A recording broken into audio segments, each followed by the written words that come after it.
What's going on, y'all? It's your boy No Credit, and I'm back again with another one. I need you guys to do me a favor, hit that like button, hit that subscribe button, hit that notification icon for more videos and lives like these. That being said, let's get into it. I seen an interview from Cigar Talk. He interviewed a lot of boxers and their trainers and their fathers. So he had an interview with Bill Haney, the father and trainer of Devin Haney. And, this interview was great. I like this interview a lot because Bill Haney, he always says the right stuff. It's his son that says the wrong things. He needs to teach Devin Haney more media to be more media savvy. People hate Haney because of what he says. You understand what I'm saying? And the way he moves too. But they can't truly hate Bill because Bill is good for the sport. When we listen to Bill, he says all the right stuff. Seriously. He's an entertainer. You mean? And I like to listen to Bill talk when it comes to boxing. I'm not saying he's the best guy to listen to break down a fight, but he's been around boxing long enough for him to know what's up.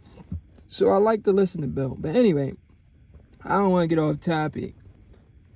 The point of the video is, in this interview, Bill Haney talked about Devin Haney potentially, not potentially, I'm pretty sure they're moving up.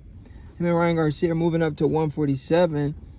And he talks about Devin Haney potentially fighting Jaron Boots Ennis.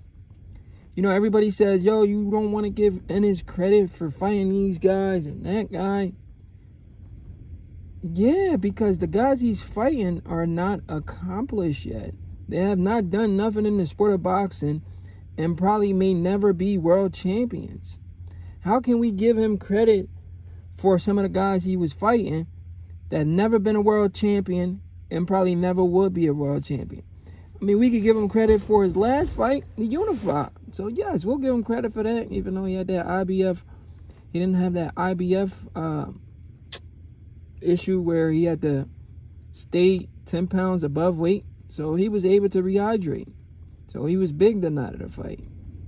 But anyway, the fact that Bill Haney is willing to entertain a Jaron Boots in his fight is awesome. And like I was saying, we'll give, me personally, I'm not going to say we because people already give him credit.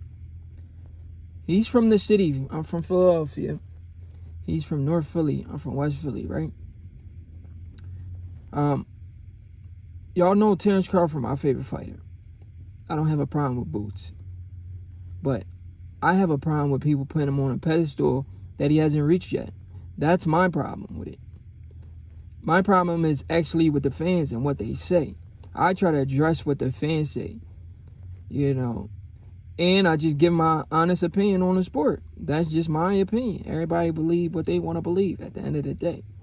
So, like I was saying, in order for a guy like me to give a guy like Jaron Ennis the credit that he deserves, he needs to beat guys like Teofimo Lopez, Devin Haney. Those are the guys he needs to fight.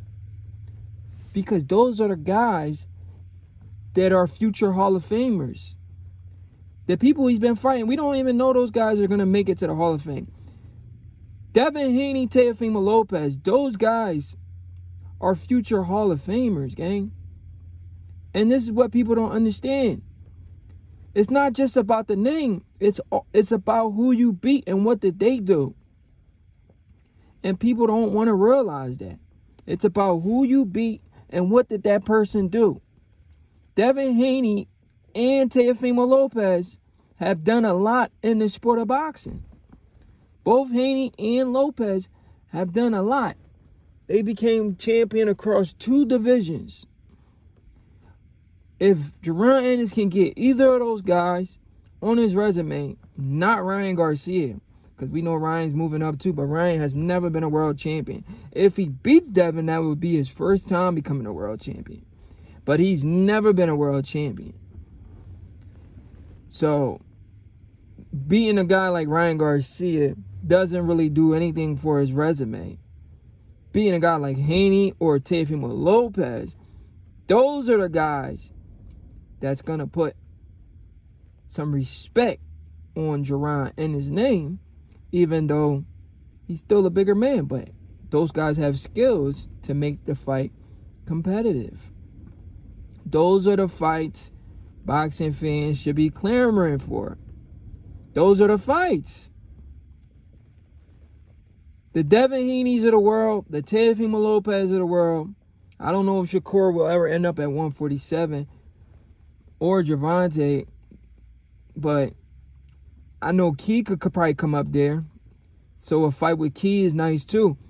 My thing is, I personally want Jaron Ennis to stay at 147 for as long as he can, but he's too big for that weight.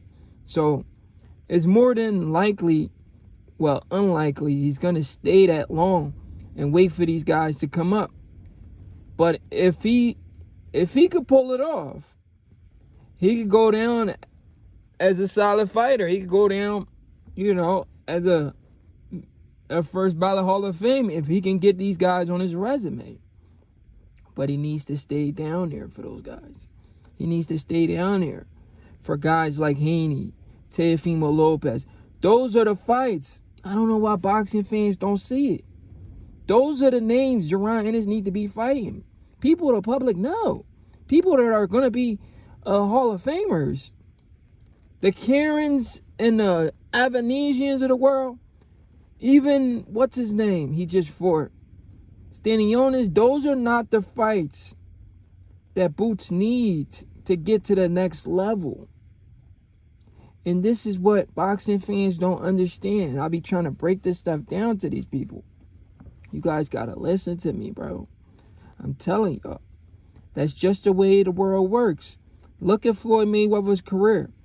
We know everybody on Floyd Mayweather's resume.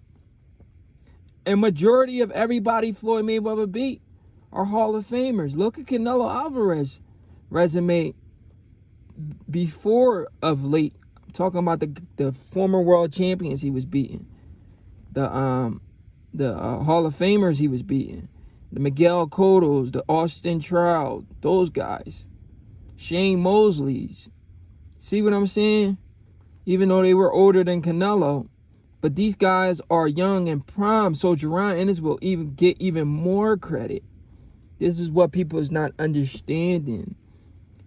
Ennis needs to stay at 47 for as long as he can to secure fights with these guys. Those are his career-defining fights. We all want to see the Vergil Ortiz fight. But you stay at 147 a little bit longer and see if you could get either a Teo or a Devin. That's a big fight. Like Bill Haney said, that's a big fight. And styles make fights. So a fight with Teo, a fight with Haney makes for an exciting fight. The only difference is Ennis will probably just have the size advantage. But all of those guys are very skillful fighters. So that makes for a competitive fight. Every time. It is what it is. But that's my thoughts on the situation. That's my advice. If I ever had advice for Team Ennis, stay at 47. Wait for the Ryans. Well, not Ryans. The Devins, the Teos. Hopefully Shakur or Keyshawn could come up there as well. Wait for those guys. Vergil Ortiz is your big money fight too. But what have Vergil done in the sport of boxing? He's never been a world champion. Is he a future Hall of Famer? We don't know that yet. He hasn't done anything in the sport of boxing. He's beat some solid competition. But where is the hardware to put your name up there with one of the greats? Where is your world champion? Where is your world title? Exactly, guys. We need to come back to reality, man. This stuff is not hard to understand. It's your boy No Credit, and I'm out.